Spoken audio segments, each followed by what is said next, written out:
സക്കറിയയുടെ ചെറുകഥ ആർക്കറിയാം. പട്ടാളക്കാരൻ വാതിൽ തള്ളിത്തുറന്ന് അകത്തേക്ക് വന്നു. അയാൾ തളർന്നിരുന്നു.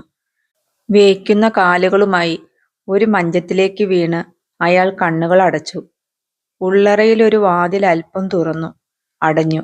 അതിനാരോ സാക്ഷിയിട്ടു. പട്ടാളക്കാരന്റെ ചെരുപ്പിലെ ഉണങ്ങിയ ചോരയിലൂടെ ഈച്ചകൾ അലഞ്ഞു.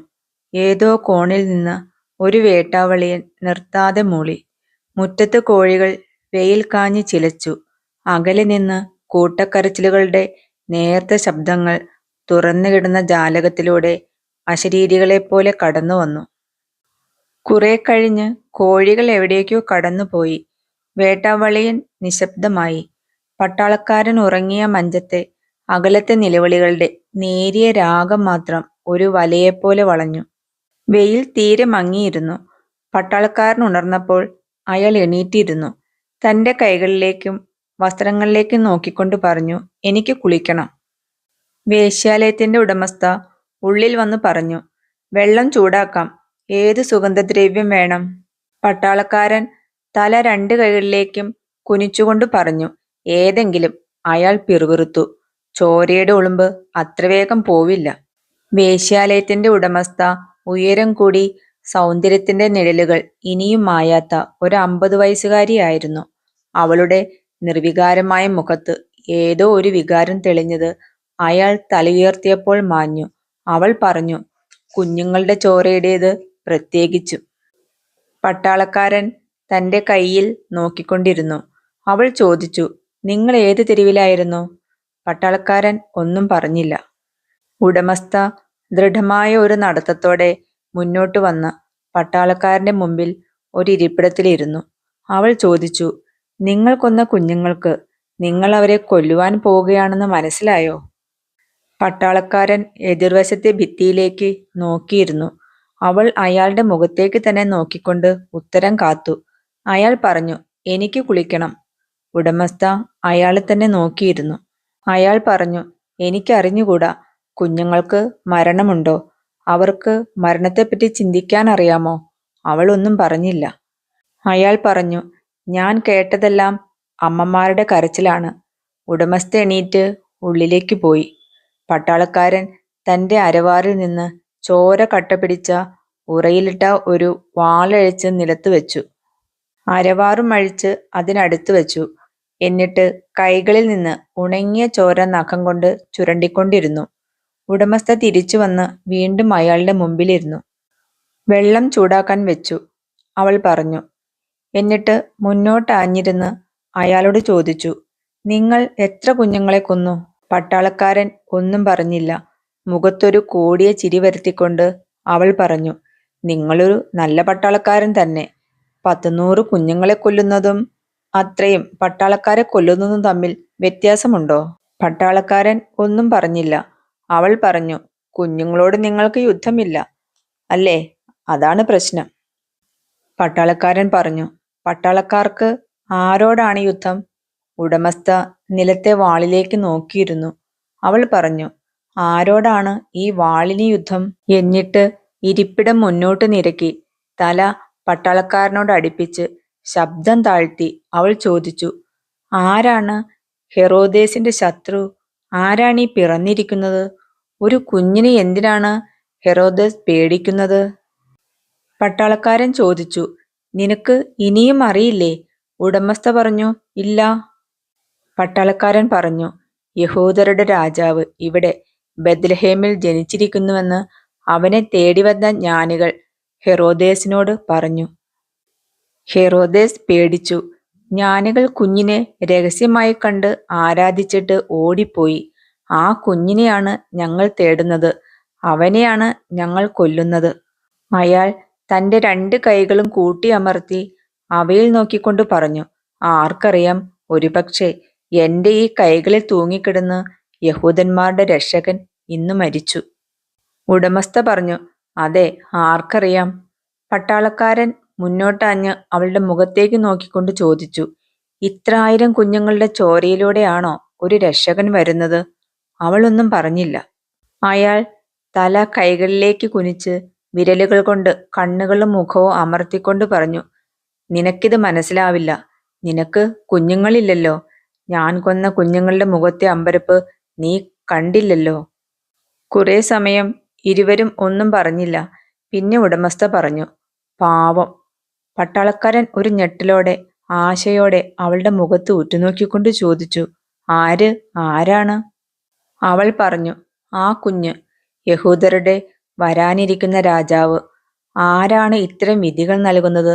ഞാൻ വേശ്യയായതും അവന്റെ വരവ് കുഞ്ഞുങ്ങളുടെ ചോരയിലൂടെ ആയതും ഒരേ വിധി കൊണ്ട് തന്നെയാണോ? കുറെ കഴിഞ്ഞ് അവൾ പറഞ്ഞു, ഒരു രക്ഷകൻ മഹിമയോടെയല്ലേ വരേണ്ടത്? ആ കുഞ്ഞ് ഈ ചോരയ്ക്കെല്ലാം ഉത്തരം പറയണ്ടേ? അവനെങ്ങനെ ഈ കടം വീട്ടും? പട്ടാളക്കാരൻ പറഞ്ഞു, അവൻ രക്ഷപ്പെട്ടുവെങ്കിലല്ലേ. ഉടമസ്ഥയും പട്ടാളക്കാരനും വീണ്ടും നിശബ്ദരായി. ആർക്കറിയാം, പട്ടാളക്കാരൻ വീണ്ടും പറഞ്ഞു, ഒരുപക്ഷെ അവനെ തിരിച്ചറിഞ്ഞിരുന്നുവെങ്കിൽ ഞാൻ അവനെ വധിക്കില്ലായിരുന്നു. ഉടമസ്ഥ പറഞ്ഞു, മറിച്ച് അവനെ നിങ്ങൾ തിരിച്ചറിഞ്ഞിരുന്നുവെങ്കിൽ നിങ്ങൾ ആദ്യം വധിച്ചത് അവനെ ആയിരുന്നുവെങ്കിൽ മറ്റു കുഞ്ഞുങ്ങൾ മരിക്കേണ്ടി വരില്ലായിരുന്നു. പക്ഷേ അപ്പോൾ പട്ടാളക്കാരൻ പറഞ്ഞു, രക്ഷകന്റെ വരവ് സംഭവിക്കില്ല. ഇനിയാവട്ടെ സാധ്യതയെങ്കിലുമുണ്ട്, ഇല്ലേ? ഉടമസ്ഥ പറഞ്ഞു, ശരിയാണ്. അവൾ കൈനീട്ടി അയാളുടെ കാൽമുട്ടിൽ തൊട്ടുകൊണ്ട് പറഞ്ഞു, നമുക്ക് രക്ഷകന്മാരെ വേണം. ചോരയിലൂടെയോ പ്രതാപത്തോടെയോ അവർ വരട്ടെ. പട്ടാളക്കാരനും വേശ്യയ്ക്കും രക്ഷകന്മാരെ വേണം. അതെ, പട്ടാളക്കാരൻ പറഞ്ഞു. അയാൾ ചോദിച്ചു, വെള്ളം ഇനിയും ചൂടായില്ലേ? ഉള്ളിലെ സാക്ഷിയിട്ട മുറിയിൽ നിന്ന് ഒരു കുഞ്ഞിന്റെ കരച്ചിൽ കേട്ടു. അതാരോ അമർത്തി. പട്ടാളക്കാരന്റെ മുഖത്ത് ഒരു തളർന്ന പുഞ്ചിരി നിഴലിച്ചു. വേശ്യാലയത്തിൽ ആരും രക്ഷകനെ തേടി വന്നില്ല അല്ലേ? ഏത് പെണ്ണിന്റെയാണ് കുഞ്ഞ്? ആണാണോ? ഇതേവരെ ഭിക്ഷക്കാർക്ക് വിറ്റില്ലേ? ഉടമസ്ഥ ഭാവഭേദമില്ലാത്ത മുഖത്തോടെ പറഞ്ഞു, അതെന്റെ പൂച്ച പെറ്റതാണ്. മനുഷ്യക്കുട്ടിയുടെ കരച്ചിൽ പോലെ തന്നെ തോന്നുന്നു അല്ലേ?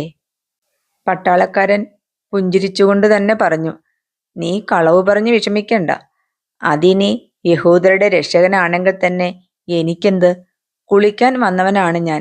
ജോലി കഴിഞ്ഞ് വിശ്രമിക്കുവാൻ വന്നവൻ. വെള്ളം ചൂടായില്ലേ? അയാൾ പാദരക്ഷകൾ അഴിച്ച് അവ നീക്കി വച്ചു. വേശ്യാലയത്തിന്റെ ഉടമസ്ഥ തന്റെ നിർവികാരമായ മുഖം ഒന്നുകൂടി നിശ്ചലമാക്കി ഒരു മരവിച്ച പുഞ്ചിരി ചുടികളിൽ വരുത്തിക്കൊണ്ട് ചോദിച്ചു, കുളി കഴിഞ്ഞാൽ ഞാൻ എൻ്റെ പുതിയ പെണ്ണിനെ നിങ്ങളുടെ പക്കൽ പറഞ്ഞു വിടട്ടെ? വേണ്ട, പട്ടാളക്കാരൻ പറഞ്ഞു. നീ എനിക്ക് കുളിക്കാൻ വെള്ളം തരൂ, ചോരയില്ലാത്ത ഒരു ഉടുപ്പും തരൂ, അത്രമാത്രം. അയാൾ പിറുപിറുത്തു, കുളിക്കണം. ഉടമസ്ഥ എണീറ്റ് ഉള്ളിലേക്ക് പോയി. പട്ടാളക്കാരൻ തന്റെ ചോരയണിഞ്ഞ അങ്കിയൂരി താഴെയിട്ടു. കുളിമുറിയിൽ നിന്ന് പാത്രങ്ങൾ ഉരയുന്നതിന്റെയും വെള്ളമൊഴിക്കുന്നതിന്റെയും ശബ്ദങ്ങൾ കേട്ടു. പട്ടാളക്കാരൻ കുളിമുറിയിലേക്ക് കടന്നുപോയി. അയാളുടെ വസ്ത്രങ്ങളും പാദരക്ഷകളും അയാൾ ഉറങ്ങിയ വിരിപ്പും ഒരു വേലക്കാരത്തി അറപ്പോടെ വലിച്ചിഴച്ചുകൊണ്ടുപോയി. പാതിര കഴിഞ്ഞപ്പോൾ മഞ്ചത്തിൽ പട്ടാളക്കാരൻ കൂർക്കം വലിച്ചുറങ്ങുകയായിരുന്നു. ഉള്ളിൽ നിന്നും ചില അടക്കിയ സംസാരങ്ങൾ പുറപ്പെട്ടു. അകത്തൊരു വാതിൽ മെല്ലെ തുറന്നു. ഇരുട്ടിലൂടെ രണ്ട് സ്ത്രീകളും ഒരു പുരുഷനും പട്ടാളക്കാരന്റെ മഞ്ചത്തെ കടന്നുപോയി. ഒരു സ്ത്രീ തന്റെ നെഞ്ചത്ത് എന്തോ ചേർത്ത് പിടിച്ചിരുന്നു. അവർ വാതിൽ തുറന്ന് തെരുവിലെ നക്ഷത്ര വെളിച്ചത്തിലേക്കിറങ്ങി. അവിടെ ഒരു കോവർ കഴുത കാത്തു നിന്നിരുന്നു. വേശ്യാലയത്തിന്റെ ഉടമസ്ഥ കൂടെയുണ്ടായിരുന്ന സ്ത്രീയുടെ പക്കൽ നിന്ന് അവൾ നെഞ്ചത്ത് ചേർത്തിരുന്ന കുഞ്ഞിനെ വാങ്ങി. അതിന്റെ മുഖത്ത് നക്ഷത്രപ്രകാശം വീഴാനെന്നവണ്ണം ഇരു കൈകളിലും മുഖമുയർത്തി. മുഖത്ത് ഉറ്റുനോക്കിക്കൊണ്ട് അവൾ പറഞ്ഞു, പാവം പാവം രാജാവ്. എന്നിട്ട് കുനിഞ്ഞ് കുഞ്ഞിന്റെ നെറ്റിയിലും കൊച്ചു പാദങ്ങളിലും ഉമ്മ വെച്ചു. സ്ത്രീ അപ്പോഴേക്കും കഴുതപ്പുറത്ത് കയറിയിരുന്നു. ഉടമസ്ഥ കുഞ്ഞിനെ സ്ത്രീയുടെ കയ്യിൽ മടക്കിക്കൊടുത്തു. അവൾ അതിനെ വീണ്ടും മാറോടടക്കി പിടിച്ചു. വീട്ടിനുള്ളിൽ നിന്ന് 3-4 പെണ്ണുങ്ങൾ കൂടി ഇരുട്ടിലൂടെ നിശബ്ദരായി പുറത്തിറങ്ങി വന്നു. പുരുഷൻ കഴുതയുടെ മൂക്കയർ പിടിച്ചു. കഴുതപ്പുറത്തെ സ്ത്രീ എല്ലാവരെയും നോക്കി പറഞ്ഞു, നന്ദി, ഞങ്ങൾക്ക് അഭയം തന്നതിന് നന്ദി. എൻ്റെ കുഞ്ഞിൻ്റെ നന്ദി. നിങ്ങൾക്ക് ഒരു പ്രത്യുപകാരവും ചെയ്യാൻ ഞങ്ങൾക്ക് കഴിയില്ലല്ലോ. ഉടമസ്ഥ പറഞ്ഞു, ഉവ്വ്. നിന്റെ മകൻ വളർന്ന് രാജാവാകുമ്പോൾ ഞങ്ങളെയും രക്ഷിക്കാൻ പറയൂ. ഞങ്ങൾ വേശ്യകളാണ്, പക്ഷേ അമ്മയുടെ വാക്ക് അവൻ അനുസരിക്കും. കോവർകഴുത നടന്നു തുടങ്ങിയിരുന്നു. വേശ്യാലയത്തിന്റെ ഉടമസ്ഥ മുന്നോട്ട് ഓടിച്ചെന്നു പറഞ്ഞു ആ പട്ടാളക്കാരനെയും, നിങ്ങൾക്ക് നല്ലത് ഭവിക്കട്ടെ. തൊട്ടപ്പുറത്തെ വളവ് തിരിഞ്ഞ് ഒരു ഊടുവഴിയിലൂടെ പുരുഷനും കോവർകഴുതയും അമ്മയും കുഞ്ഞും ഇരുട്ടിലേക്ക് മറഞ്ഞു. വേശ്യകൾ ഇരുട്ടിലൂടെ പട്ടാളക്കാരനെ കടന്ന് ഉള്ളിലേക്ക് പോകുമ്പോൾ അയാൾ ഉറക്കത്തിൽ പിറുപിറുത്തുകൊണ്ടിരുന്നു, വെള്ളം ചൂടായില്ലേ? കഥ ശ്രവിച്ചതിന് നന്ദി.